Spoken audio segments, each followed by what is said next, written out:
कि ऑडिटर सो रहे थे, ओवरसाइट नहीं हुई थी, मतलब अपनी जिम्मेदारी से पल्ला झाड़ने की बात हो गई है ना। तो कहीं ना कहीं तो किसी ना किसी की जिम्मेदारी तय करनी पड़ेगी, और वो काम कौन करेगा? सरकार खुद करेगी। पर चल तो 2011 से रहा था जैसे वो कह रहे हैं।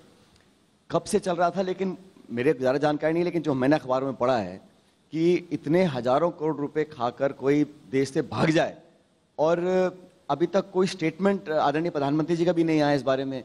हालांकि बहुत जल्दी वो ट्विटर पे कुछ ना कुछ डालते रहते हैं, लेकिन कुछ ना कुछ जनता को कॉन्फिडेंस में लेकर उनको बोलना चाहिए था और आश्वस्त करना चाहिए था।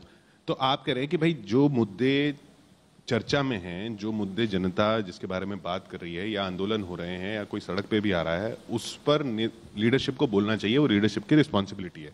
आपकी पार्टी पद्मावत पर कुछ नहीं बोली। किसने कहा आपको नहीं बोले? हकीकत यह है किशोर जी, जब इस फिल्म की शूटिंग हो रही थी, राजस्थान में हो रही थी 1.5 साल पहले, उस वक्त ये मुद्दा उठा था, लेकिन इतना बड़ा नहीं बना था। उस समय अगर हमारी मुख्यमंत्री महोदया चाहती तो निर्माताओं से जिनको आपत्ति थी उनको बिठाकर एक बीच का रास्ता निकल सकता था। उस समय तो किसी ने ध्यान दिया नहीं। जब फिल्म बन गई तो फिर एक पॉलिटिकल माइलेज लेने के लिए अलग अलग भाजपा की सरकारें इनको बैन करने में लग गई। अब केंद्र की सरकार भाजपा की है, राजस्थान की सरकार भाजपा की है, आईएनबी मिनिस्ट्री भाजपा की है, तो फिर ये अजीब सा एक तरीका है कि प्रदेश में आप बैन कर रहे हैं लेकिन देश में आप उसको चालू कर रहे हैं। बीच का रास्ता निकालने की जरूरत निकल सकता था। नहीं, पर क्यों निकालने? मेरा ऐसा मानना है किशोर जी, अगर कोई भी गीत है, संगीत है, फिल्म है, कुछ भी है, अगर किसी के जज्बातों को वो ठेस पहुंचाता उसके है, लिए सेंसर बोर्ड है। नहीं, कांग्रेस भी वही स्टैंड लेगी। सेंसर बोर्ड एक संस्था है, लेकिन लोगों से बात करके उनका निराकरण, संवाद तो हो, चर्चा तो हो, डिबेट तो हो। आप अगर अपना कमरा बंद करके बैठे रहेंगे, लोगों को उत्तेजित होंगे। और जहां तक आपने क्षत्रिय समाज की बात कर रहे हैं, वो इस फिल्म से ज्यादा उस राजस्थान प्रदेश में 2-3-4 साल से लगातार अपने आप को आहत महसूस कर रहे थे। उनको उनकी पगड़ी को उछाला गया, कई मुद्दे। ये अंत में ऐसा मुद्दा आया जो बहुत ज्यादा भावुक हो गया और फिर इस प्रकार का रूप लिया।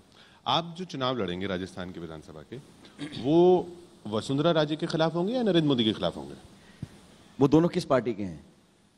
वो दोनों एक ही पार्टी के हैं। नहीं, वो चेहरा जब नरेंद्र मोदी बन जाता है तो आप भी देखते हैं कि किस तरह से हवा चलती है। ऐसा कुछ नहीं है। अभी जो चुनाव हुए थे ये पार्लियामेंट के चुनाव थे ना। राजस्थान में जो 2 उपचुनाव हुए थे ये लोकसभा के चुनाव थे। वो ठीक है, वसुंधरा जी मुख्यमंत्री हैं, लेकिन पब्लिक भी जानती है कि ये पार्टी है, ये नीति है, ये नियत है, ये इन्होंने काम किया है, क्योंकि 4 साल से राजस्थान में सरकार है और लगभग 3.25 साल से केंद्र में सरकार है। अब सरकार का आंकलन तो व्यक्ति करता है, मतदाता वही है, वही सरपंच बनाता है, वही एमएलए एमपी बनाता है। तो ये कहना बड़ा गलत है कि वो इसके खिलाफ है, उसके पक्ष में है। और मुझे लगता है कि हमारे प्रदेश में जो उपचुनाव हुए थे उसमें लोकसभा के साथ साथ विधानसभा मिला के टोटल 17 सीटों में चुनाव हुए। 17 की 17 सीटों पर हमारी पार्टी को बहुमत मिला है। तो